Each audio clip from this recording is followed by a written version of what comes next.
Om Namo Bhagavate Vasudevaya. Om Namo Bhagavate Vasudevaya. Om Namo Bhagavate Vasudevaya. Om Shri Paramatmane Namaha. अथ द्वितीयोऽध्यायः अव्यक्तोऽयमचिन्त्योऽयम् अविकार्योऽयमुच्यते तस्मादेवं विदित्वैनं नानुशोचितुमर्हसि अथ चैनं नित्यजातं नित्यं वा मन्यसे मृतं तथापि त्वं महाबाहो नैनं शोचितुमर्हसि जातस्य हि ध्रुवो मृत्युः.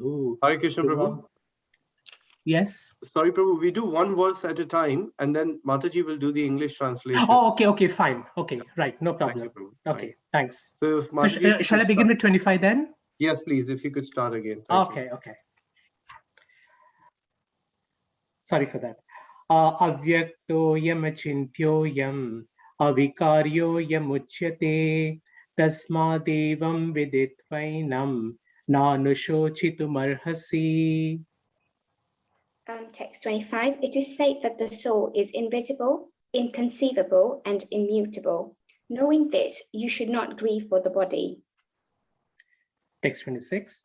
Atachainam nityajatam nityam va manyase mritam tathapi tvam mahabaho nainam shochitumarhasi. If, however, you think that the soul or the symptoms of life will always be born and die forever, you still have no reason to lament, O mighty armed. Text 27. Jatasya hi dhruvo mrityuhu dhruvam janma mritasya cha tasmad pariharyete natvam shochitumarhasi. One who has taken birth is sure to die, and after death, one is sure to take birth again. Therefore, in the unavoidable discharge of your duty, you should not lament. Text 28. Avyaktadini bhutani vyaktamadhyani bharata avyaktanidhananyeva tatra ka paridevana. All created beings are unmanifest in their beginning, manifest in their interim state, and unmanifest again when annihilated. So what need is there for lamentation? Text 29. Ascharyavat pashyati kashchidenam ascharyavat vadati tathaiva chanyaha ascharyavanayamanya shrunoti shrutvapyenam na veda chet kaschit.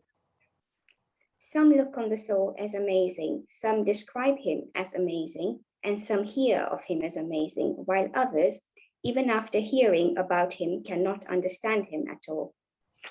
Text 30. Dehi nityamadhyohyam dehe sarvasya bharata tasmat sarvani bhutani natvam shochitumarhasi. O descendant of Bharata, he who dwells in the body can never be slain. Therefore, you need not grieve for any living being. Text 31. Swadharmamapi chapekshya navikampitu dharmyadi yuddha shreyon yad kshatriyasya na vidyate. Considering your specific duty as a kshatriya, you should know that there is no better engagement for you than fighting on religious principles, and so there is no need for hesitation. Text 32. Yadrichaya chopapannam swargadvaram upavritam sukhina kshatriya partha labante yuddhamidrisham. O Partha, happy are the Kshatriyas to whom such fighting opportunities come unsought, opening for them the doors of the heavenly planets. Text 33. Atha chetvam imam dharmyam sangramam na karishyasi tata swadharmam kirtim cha hitva papam avapsyasi. If, however, you do not perform your religious duty of fighting, then you will certainly incur sins for neglecting your duties and thus lose your reputation as a fighter. Text 34. Akirti chapi bhutani katayidyanti te vyayam sambhava bhavitasya kasyat kartimarnadati richate. People will always speak of your infamy, and for a respectable person, dishonor is worse than death. Text 35. Bayadranadu paratam matsyante tvam maharata esham chatvam bahumataha bhutva yasyasi laghavam. The great generals who have highly esteemed your name and fame will think that you have left the battlefield out of fear only, and thus they will consider you insignificant. Text 36. Avachyada vadamscha bahun padishyanti tavahita nindastastava samartyam tato dukkataram nukim. Your enemies will describe you in many unkind words and scorn your ability. What could be more painful for you? Text 37. Hato va prapsyasi swargam jitva va bhokshase mahim tasmadutishta kaunteya yuddhaya krita nishchayah. O son of Kunti, either you will be killed on the battlefield and attain heavenly planets, or you will conquer and enjoy the earthly kingdom. Therefore, get up with determination and fight. Text 38. Sukha dukkhe same kritva labha labhau jaya jayau tato yuddhaya yujyasva naiva papam avapsyasi. Do thou fight for the sake of fighting without considering happiness or distress, loss or gain, victory or defeat, and by so doing you shall never incur sin. Text 39. Esha te biheta sankhye buddhi yoge tvimam shano buddhya yukto yaya partha karma bandham prahasyasi. Thus far, I have described this knowledge to you through analytical study. Now listen as I explain it in terms of working without fruitive results. O son of Pritha, when you act in such knowledge, you can free yourself from the bondage of works. Text 40. Neha bhikramanaሾsti pratyavayo na vidyate swalpamapyasya dharmasya trayate mahato bhayat. In this endeavor, there is no loss or diminution, and a little advancement on this path can protect one from the most dangerous types of fear. Text 41. Vyavasyatyaatmika buddhi ekeha kuru nandana bahushaka hyanantascha buddhyo vyasadvyadasitam. Those who are on this path are resolute in purpose, and their aim is one. O beloved child of the Kurus, the intelligence of those who are resolute is many-branched. Text 42 and 43.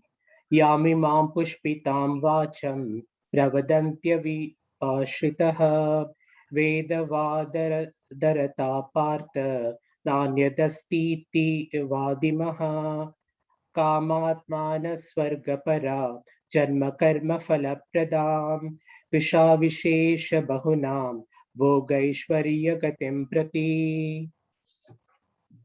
Men of small knowledge are very much attached to the flowery words of the Vedas, which recommend various fruitive activities for elevation to heavenly planets, resultant good birth, power, and so forth.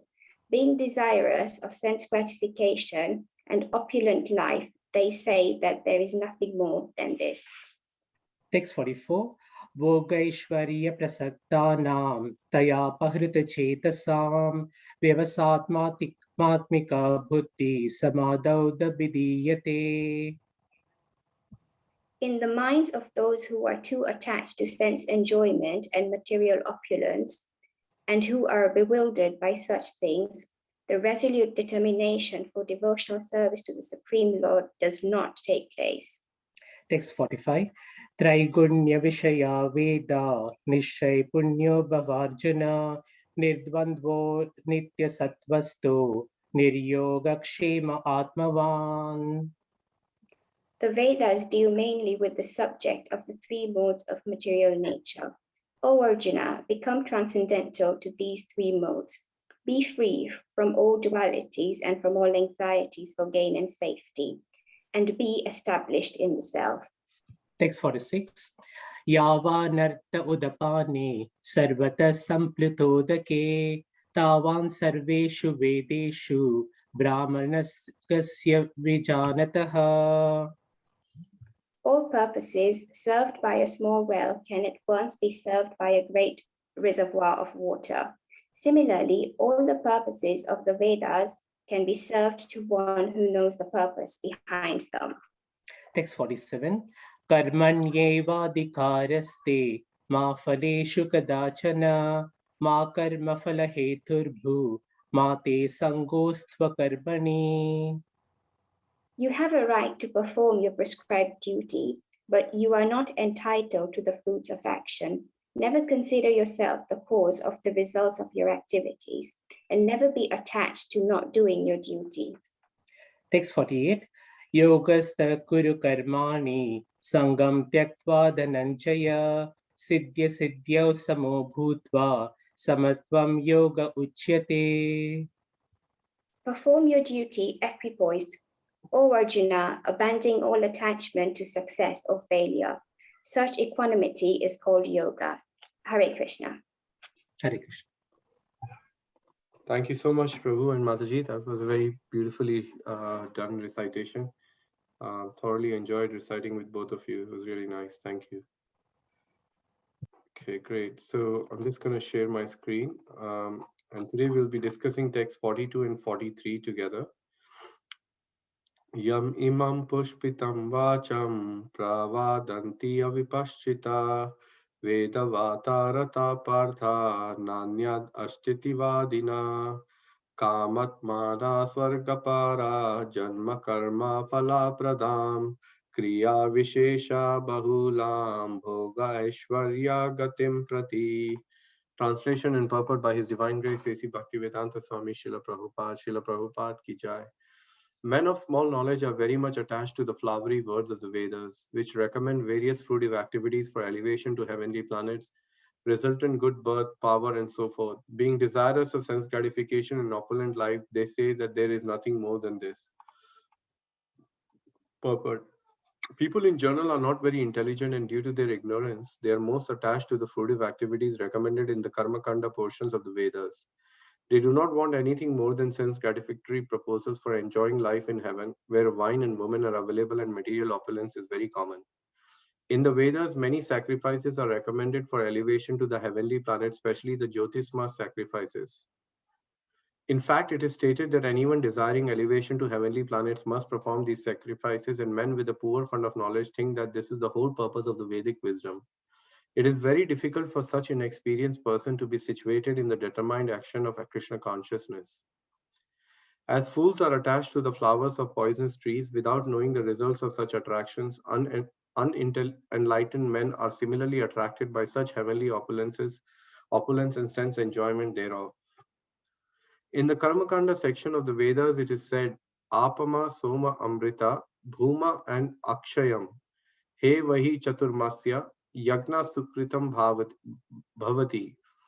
In other words, those who perform the 4-month penance become eligible to drink the Somaras beverages to become immortal and happy forever. Even on this earth, some are very eager to have Somaras to become strong and fit to enjoy sense gratification. Such persons have no faith in liberation from material bondage, and they are very much attached to the pompous ceremonies of Vedic sacrifices. They are generally sensual, and they do not want anything other than the heavenly pleasures of life. It is understood that there are gardens called Nanda Kanana, in which there is a good opportunity for association with angelic, beautiful women and having a profuse supply of Somaras wine. Such bodily happiness is certainly sensual. Therefore, there are those who are purely attached to such material temporary happiness as lords of the material world. Om Jnanatimirandasya Jnananjana Shalakaya Chakshurunmilitam Yena Tasmai Shri Guruve Namaha. Namah Om Vishnupadaya Krishna Prishtaya Bhutale Srimate Bhakti Vedanta Swami Iti Namine Namaste Saraswati Deve Gauravani Pracharine Nirvishesha Shunyavadi Pashat Deshatarine Vanchakalpatarubhyascha Kripa Sindhube Vacha Patitanam Pavanebhyo Vaishnavebhyo Namo Namaha Jai Shri Krishna Chaitanya Prabhu Nityananda Shri Advaita Gadadhar Shivasadi Gaur Bhakta Vrinda Hare Krishna Krishna Krishna Hare Hare Hare Rama Rama Rama Hare Hare. Translation once again. Men of small knowledge are very much attached to the flowery words of the Vedas, which recommend various fruitive activities for elevation to heavenly planets, resultant good birth, power, and so forth. Being desirous of sense gratification in opulent life, they say there is nothing more than this. So,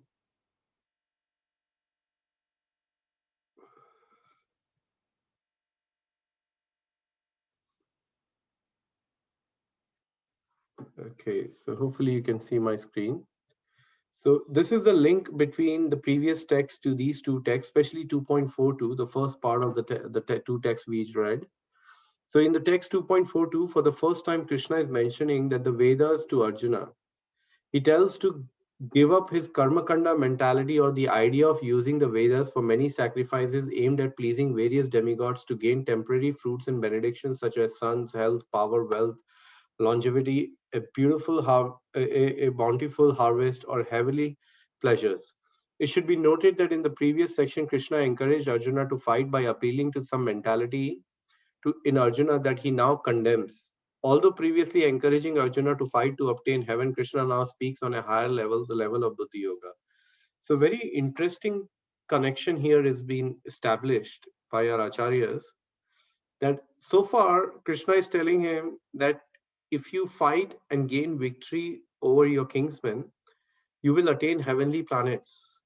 So Krishna gave all that karma kanda items to Arjuna, and now he's giving him something which is even higher than what he spoke earlier. So you see, when Prabhupada came to West, he had to make quite a few adjustments. Like Bhaktisiddhanta Saraswati Thakur has mentioned that one is not a Vaishnava unless he's chanting 64 rounds.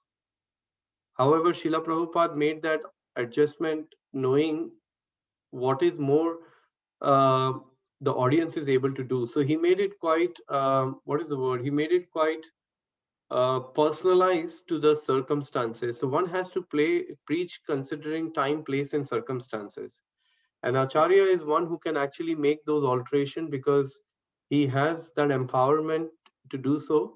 And by practicing the instructions given by that Acharya who may have made those changes, we will still get the result of the same devotional service or same activity which was earlier recommended by another personality to higher degree, for example.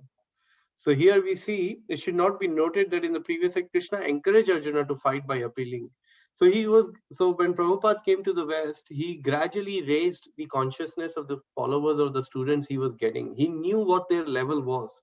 So he had to start from that level.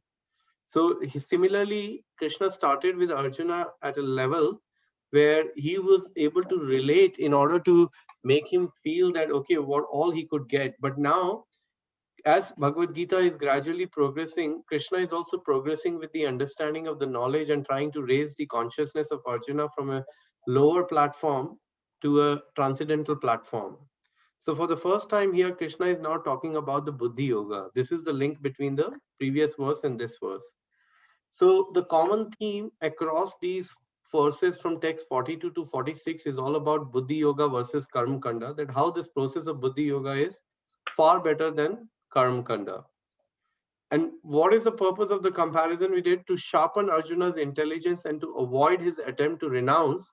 Karma Kanda mentality is condemned as less intelligent path and is compared to fools getting attached to the poisonous flowers of a tree. Beautiful analogy is given. So what is the point of developing an attachment or affection towards a poisonous flower which is coming up with the tree, knowing that it is going to cause us the harm? So similarly, that is being condemned. Now, in this particular two verses, the karma kanda is for less intelligent, is people who are less intelligent. Men of small knowledge act only for opulence and enjoyment, and therefore they follow and consider only those portions of the Vedas that grant material boons. So now let me ask you all a question. Who can tell me, this is a hint I'm sharing with you, and let's see who can answer this. Who can tell me there is a beautiful verse in the right at the outset of first canto in the first chapter of Bhagavatam, which is supporting this statement of Krishna to Arjuna.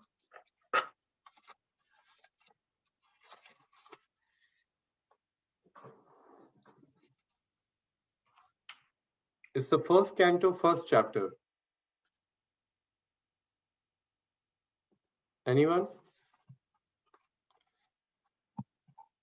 How Krishna is trying to reject the idea or to tell Arjuna, there is no point in treading the path of this karma kanda process or having the mentality of a mercantile, as Prabhupada calls it, that by following certain things, I'll get certain things.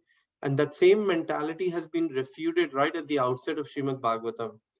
Does anybody has any clue of which verse I'm referring to? Hare Krishna Prabhu, is it Dharma Projita Koitava? Is that the one? That's right, Mataji. Dharma projita kaitotra paramo nirmatsaranam satam vedyam vedyam vastavam atra vastu vivadam trapatraya anumulanam Srimad Bhagavate Mahamuni Krite Kim va parerishvara Satyo hridaya avarudyate trakriti shushurubhi tachanat. So this Srimad Bhagavatam, this particular verse says that completely rejecting all kinds of activities which are materially motivated, this Bhagavad Puran propounds the highest truth. And what is the highest truth? Which is understandable by those devotees who are pure, nirmatsaranam satam, those who are pure in heart and who are fully pure in heart. And then the definition is given that the highest truth is reality distinguished from illusion for the welfare of all. That is the highest truth. And such truth uproots the threefold miseries. We have heard of the threefold miseries, adhyatmika, adhidaivika, and adhibhautika. This particular truth given in Bhagavatam will completely uproot all these threefold miseries. And then what will happen? This Bhagavatam is compiled by the great sage Vyasadeva in his maturity. We know that he compiled it after compiling everything so that he can get a complete satisfaction to his heart. And this is sufficient in itself for God realization. And what is the need of any other scripture? It is mentioned. And as soon as one attentively gives the reception or submissively hears the message of Srimad Bhagavatam, by this culture of knowledge, the Supreme Lord will be established in one's heart. You see, that is why Srimad Bhagavatam is such a beautiful literature, that it is right at the beginning telling you, my dear sir, my dear madam, thank you so much for taking a set of Srimad Bhagavatam and now opening, and now you want to read me. But let me give you one assurance or one warning, that if you're looking for something like, if I do fast on this day, I will achieve this, or if I perform this activities, I will achieve this, then this ideally this Bhagavatam is not meant for that such a person. But if you're looking to somehow or other gradually progress in the path of devotional service, then this Bhagavatam is meant for you. So similarly, the same message is being given here, and these are the 3 points which has been mentioned in the purport, that the example of such sacrifice is Jyotisma sacrifices. So Jyotisma sacrifices are the sacrifices which were meant or given in the Karma Kanda process of performing various yagyas, even in the Kali Yuga, which you may not get benefit. And why would you not get benefit of any other yagya? Because one, it's very difficult to gather the pure samagri or the ingredients of such a yagya, first of all, because everything in Kali Yuga is adulterated. Second, even if you somehow or other with the struggle, with some effort, are you're able to get somehow some ingredients, then to find a Brahmana or a yajna man, as we call it, a priest, to perform that yajna is very, very difficult. So considering all these things, Chaitanya Mahaprabhu recommends that in this age of yagya, the best yagya is Hare Nama, Hare Nama, Hare Nama, Eva Kevalam, Kalo Naste, Vanaste, Vanaste, Gatir Anyatha. That in this age of Kali, there is no other way, there is no other way, there is no other way. The only way is through the chanting of the holy names of the Lord congregationally, coming together and chanting the name. That is the dharma. And the real yoga dharma is actually not just chanting, but also giving out the holy name to the people in forms of transcendental literature and by chanting the holy name on the streets through Harinam. So then the example, Prabhupada gives the example of pleasures available, that how Nandana Karna gardens, which provide good opportunity for association. So in heavenly planets, there is a wonderful arrangement for one to enjoy, but there is all equally a fear of risk of one degrading to such a consciousness that having to then desire to come to the earthly planet to perform the devotional life. So can somebody give me an example from the 10th canto of Srimad Bhagavatam of two personalities who were allured by such so-called heavenly pleasure, and they fell because of their uh, such material association and pride? Who are those two personalities? The Arjuna Manikriva trees. and Nalakuvera. That's right, Rasalila Mataji. So it was Manigriva and Nalakuvera. So would you like to tell us briefly what happened, very briefly? Because Narad Muni was passing and they were having, bath in the river, and they were naked and they didn't cover themselves. So That's right. Narad Muni cursed them. Correct. So Narad Muni cursed them because they were, as Mataji explained, they were so shameless. They showed no respect to such a saint as Narad Muni. But the nature of the saint is as such that even in the curse of such a saint there is a hidden blessing. And can someone else explain me how was that a curse turned into a blessing? Because of the Krishna was to rolling with the motor. When they were tied with the motor, they had just gone Arjuna trees in the Maharaj. They broke the tree. These two Kuvera's son came out of those trees. Correct. So although there was a curse, and it was a curse because for many years they had to stand in the courtyard of Nanda Maharaj as two Amala trees. And only during the time of the Damodar Leela, which is not far from, it's only a couple of months away, that they got the opportunity to be touched by the beautiful hands and the grind motor, which was binding the rope through a rope of Lord Krishna's waist. And then the trees were broken, and these two personality came out, and they were liberated by the Lord. So this is the nature of a devotee. So this is an example that how even while one gets into this habit of drinking wine or associating with women, that's why Rupa Goswami in Nectar of Instructions, when he is talking about association, there is a point which has been mentioned there, that not only the fact that one should try to not associate with people who are oriented towards such things of doing themselves, but even those who have such tendency to even talk about it. So that is why the association is a very important aspect in our life, that we have to associate with devotees in order to cultivate spiritual desires rather than these heavenly aspirations.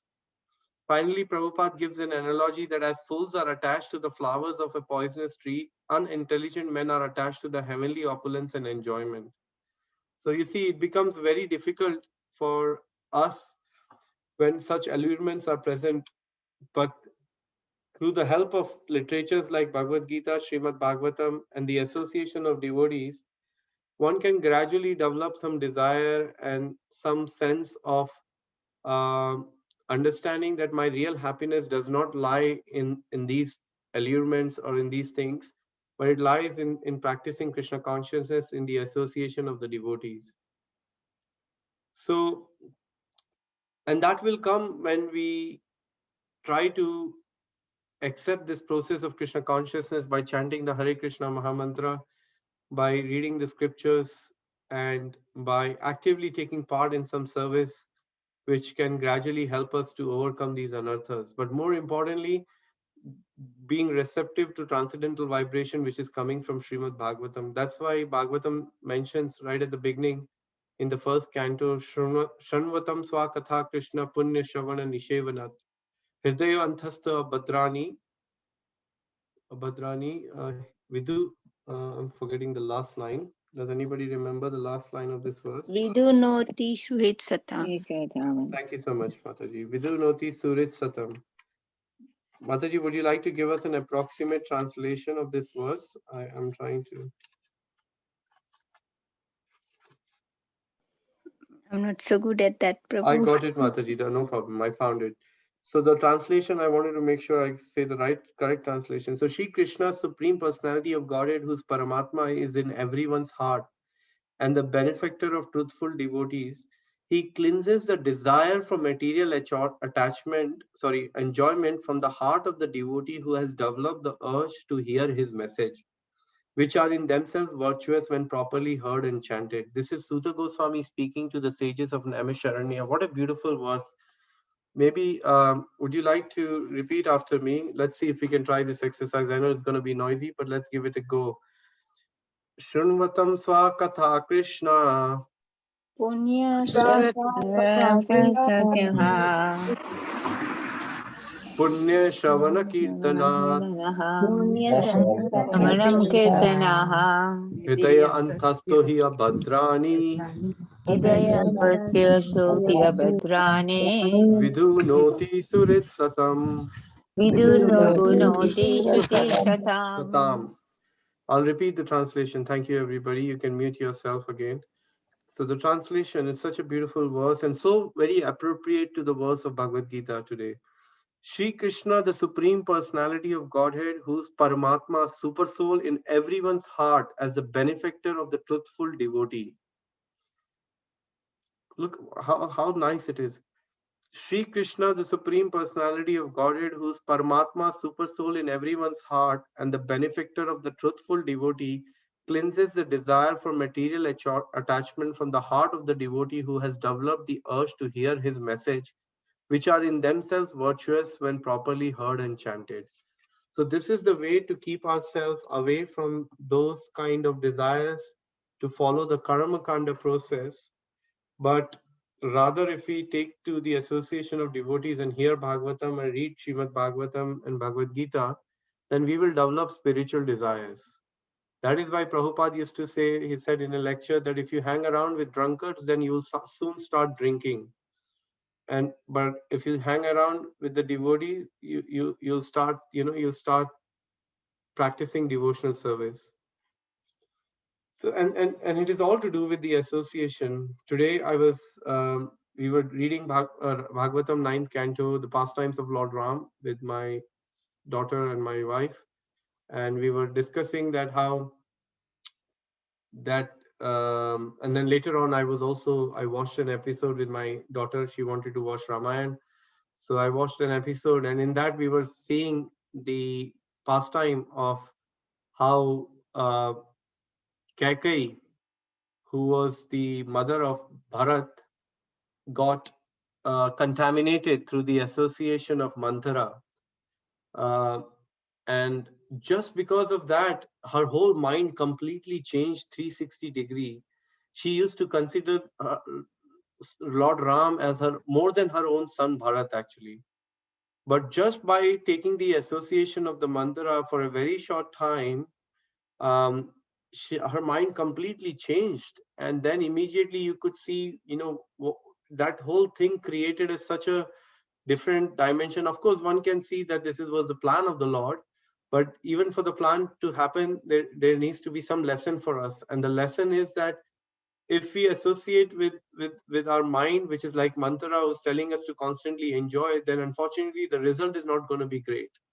And we can see in the life of Manthara, she lost her husband Raja Dashrath, and she could see she wanted Bharat to become a king, and she so much wanted to see him in a kingly dress. More than him becoming a king, she wanted him to see in that upadhi or that position which she thought will bring the ultimate happiness to her life. But it is that same attachment which Bharat Maharaj completely smashed of her, because he, although accepted the responsibility of the king, but he never behaved like a king. He never accepted those the opulence and that grandeur which a king would get. He lived outside, just at the outskirts of his kingdom, and he worshipped the padukas of Lord Ram. He ate barley mixed with the cow urine as his meal. And seeing this, Kaikai was devastated, and every day she was cursing for the rest of her life that what did I do by asking these two boons from King Dashrath. So it's a very, very nice section of Ramayana, that you get such a learning that how important association in our life is actually. And when we have such wonderful devotees in our community, in the International Society of Krishna Consciousness, then we should try to definitely take their association. And that way there is some hope for all of us to practice Krishna consciousness. I really enjoyed watching that episode with my daughter today. Actually, it was really nice. And yeah, I was reflecting on it later on, that how Lord Ram, Dashrath had to tell Lord Ram, please, so much something he doesn't wanted to say, and he had to say that, and it all happened because of that whole situation. Anyway, we should end here on this part, and see if there's any comments or any questions or any reflections if anyone has. There is one more little thing I want to share, but let's take some reflections or any comments, and then I will share some good news with all of you.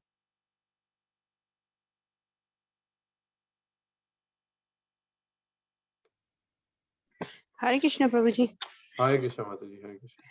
So, Prabhuji, in terms of association, could the reverse be possible, that without the association of a devotee, that drunkard will never give up alcohol? So in a way, if we look at the positive side of associating with a devotee, or even if a devotee is able to give Mahamantra or Prasad to that drunkard, rather than abandoning him, to help him to give up that habit, would that reverse not be possible? Yeah, absolutely. I think it is possible, Mataji, and that is the beauty. That is the dimension you bring into perspective. You see, that is a very precise difference between the incarnation of Krishna and Sri Chaitanya Mahaprabhu, Hema Mataji. And Mahaprabhu did not consider, whether who's fallen, who's not fallen. He did not put a condition that you surrender. Just by coming in his association, people naturally felt attracted towards the process of devotional service, because it was made so simple that you chant, sing, dance in ecstasy, and you develop love of Godhead. And that's the process Mahaprabhu passed on. So yeah, on the flip side of the thing, yes, that is how it happens normally. The only difference is sometimes one can also leave alcohol by coming in touch with other so-called processes, or people who may tell him that how bad alcohol is for your health. That is quite possible. But the only thing what happens, as His Holiness Radhanath Maharaj explains, that the problem today in today's world is not so much about population or pollution, but it's the pollution of the heart of a living entity, of the individuals actually. But when we are able to cleanse our heart of that pollution, then we see the world in a very different perspective. So my point is that one may have come to the point of leaving alcohol even through some so-called moral practices, which is altogether possible. And there are times when people, may not take it up again. But however, that would only help him to a very minute detail. But the proclivity to drink alcohol or engage that proclivity in some other material desire will come up. Like people say, right? This thing in England, I don't know, if you leave cigarette, you can, like, there's some instrument you can take, and it brings out smoke or whatever that may be. So and we learn from Srila Prabhupada through Bhagavad Gita is param drishtava nivartante, that when you get a higher taste, you give the lower taste. And this higher taste is so magical that not only you give up that idea, but you even, over a period of time, you give the proclivity to even commit the sin actually. Because What's very difficult, Nectar of Devotion explains this very nicely, Rupa Goswami, that in the process of many atonement, process of the atonement, which is given in the scriptures in many ways, one can do, but the only atonement in a real sense is only possible when it comes to devotional service, because when taking to the devotional service, even the proclivity to perform that sin gradually completely diminishes, and it's called what is the word used, what kind of agni, anyway, it burns, the agni of devotional service completely burns those desires. So that is the positive flip side of coming to devotional service. Indeed, yes, Hema Mataji, thank you for bringing that point.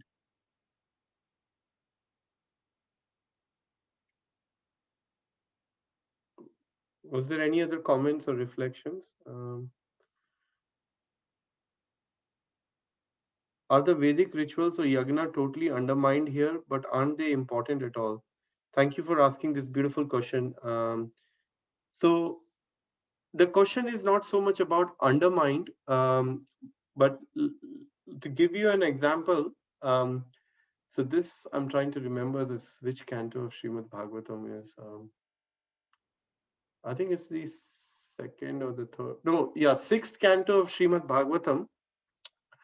The story of Ajamil and the Vishnu Dutas and the Yamadutas, that conversation.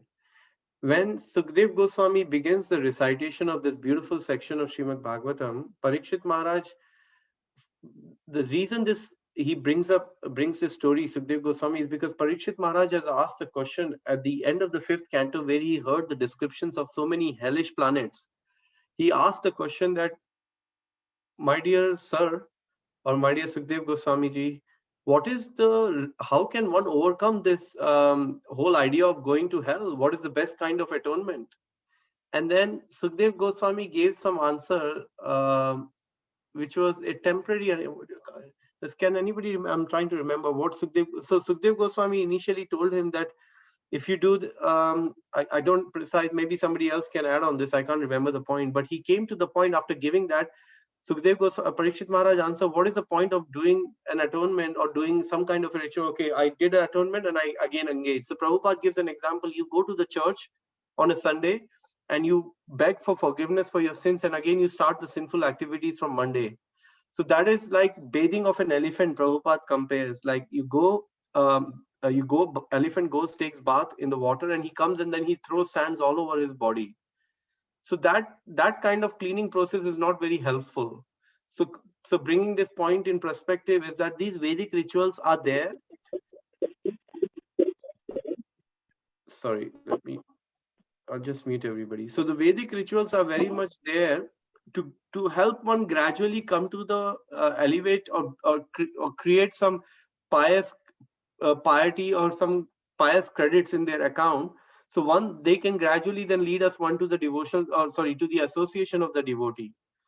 But once somebody hears that there is a process of by performing which I can completely transcend this process of rituals, like it is explained in the Srimad Bhagavatam in the 9th canto, which we've been reading, that when you take to the devotional service, you're no more a rini to any of the devatas. In the chapter leading before the Ramayana pastimes, the last chapter is the dynasty. In the dynasty of there is a king called Khatwanga. And it is in the Khatwanga dynasty that Maharaj Dashrath comes later. So in that section, in the story of the Khatwanga, it is mentioned that one is no more a rini towards any of the devatas, any of the processes, any of the yagyas, one who's taken to the process of devotional service actually. So from that perspective, it is then one doesn't have to so much focus on rituals, because just imagine when you're pouring the water to the roots of the tree, the branches, the twigs, everything is nourished. Similarly, by eating the food which goes into your stomach, through which the stomach then supplies the energy throughout the whole body is nourished. So in the same way, by watering the root of Bhakti Lata Beach through hearing and chanting, then we are completely nourished. There is no separate need to endeavor to try, and because the other complexity with the rituals is that there are so many of them that we will never be able to do them properly. Whereas if we do this Krishna consciousness little bit and we may not be able to do it properly, still there is no danger. You're saved from the biggest danger. There is this beautiful verse in this chapter only, that you will be saved from the biggest danger at the end of your life by, either you'll get a human form to carry on your Krishna consciousness. So I hope that answers your question. I do not know your name, but thank you for asking the question. Thank you, Hare Krishna. Thank you. Hare Krishna, Mataji. Another question: why is the word pastime used in all ISKCON lectures? Used in all? Sorry, don't understand the use of such a casual word in such beautiful stories of Krishna. Ram, sorry for such a question. No question is a silly question, Mataji. In fact, it's always nice to clarify these doubts. So, pastime is, you see, certain terms are given to us in the scripture by Srila Prabhupada and our acharyas to make it very relatable. In the sense, whatever we had discussed is happening in our past. Although you asked such a good question, that although it seems like they are past times, but these same pastimes or the kathas, the Hindi you can turn into is a leela. Pastime is leela.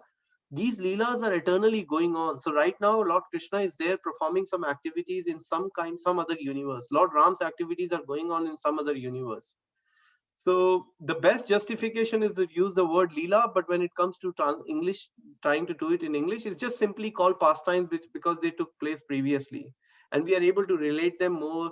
You see, this is the beauty of Srila Prabhupada. We may think, okay, this word seems very simple for something as glorious as Krishna's pastimes. Oh, see, I said it again. So it's for Krishna's qualities, his gunas, his leelas. But Prabhupada knew that, for our complicated brain, we need something very, very simple. So Prabhupada gave us a very simple words, very simple purports, so we can gradually try to understand them, Mataji.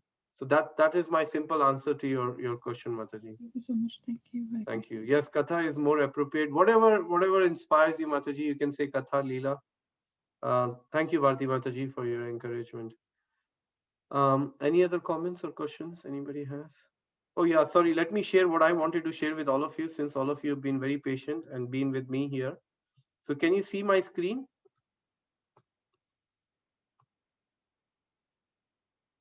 Yes, Prabhuji. Okay, I'm sure Bhati Mataji would surely see the screen. There's no doubt about it. What do you see on the screen, Bhati Mataji? Can you tell us? We can see the three super deities is Lord Jagannath, Subhadra, and Baldev. And then we see the all the devotees or the people or the public is pulling out those three the chariot.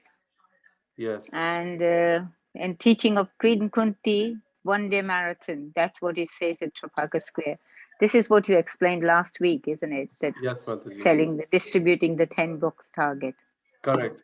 So it's a very small book, and it is considered one of the smallest book. Like we have different levels of book in BBD. This is the smallest book, very small book, but very profound, very beautiful, and it has the essence of Srimad Bhagavatam in the form of prayers.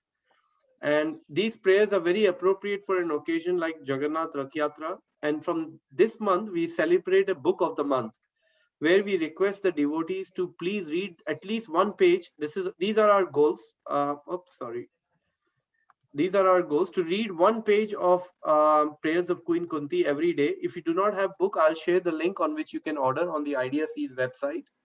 And we will also share the information on how you can sponsor the books if you're not able to come in the Rath Yatra. But if you do come for the Rath Yatra, once we get to Trafalgar Square, because we will let you go in the parade, and once you get to Trafalgar Square, we are going to have a beautiful booth there of Srila Prabhupada books, which we have the privilege to take care of. You can come and collect your 10 books or how many ever you feel inspired, but at least try to collect 10 books and make 10 people fortunate by giving this beautiful book called Prayers of Queen Kunti. And if you want to take part in this yagya, because this is the most important yagya in this Kali Yuga of giving transcendental knowledge to others, then I'm going to be sharing a link with you. If you're not on the group, where you can put down, there is, one second, then you can join this group and just add your name. We have a list already going on the name. One second, where is the link? Where can I get? Oh, here it is. Invite via link, copy the link. I'm just going to share the link with all of you in the chat box, and you can put your name down on the link. Oh, sorry, join the group and you will get all, you'll see a list going. You copy the list in your iPhone or on your Android, and then you can add your name and paste the name again in the Sankirtan Forever group.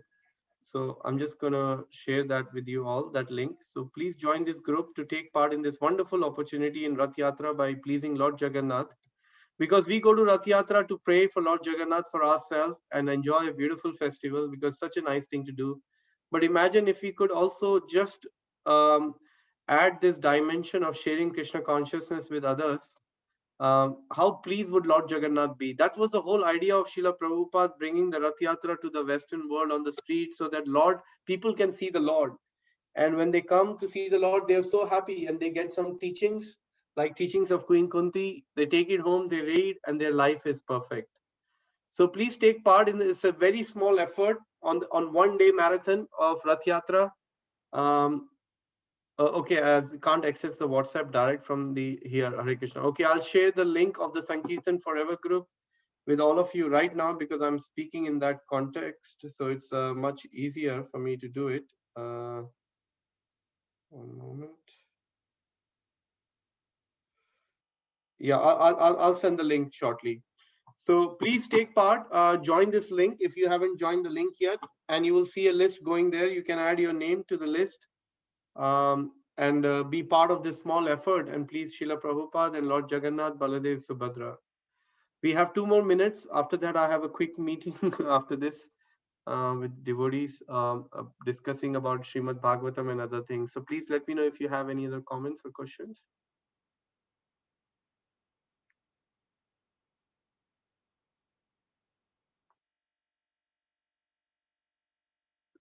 Okay, great. So if there are no comments or questions, thank you everybody for coming this evening. And I look forward to seeing you all in the Rath Yatra on next Sunday. And please join this. The link is there in the chat box. You just need to click, and don't miss this wonderful pastimes of Chaitanya Mahaprabhu.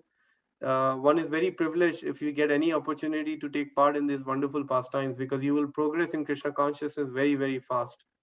Thank you, everyone. Vancha kalpatarubhyascha kripa Vaishnavebhyo namo namaha. Thank you, Hare Prabhuji. Krishna, you. Prabhuji. Thank you. Krishna. Hare Srila Krishna. Prabhupada ki Hare jai. Krishna.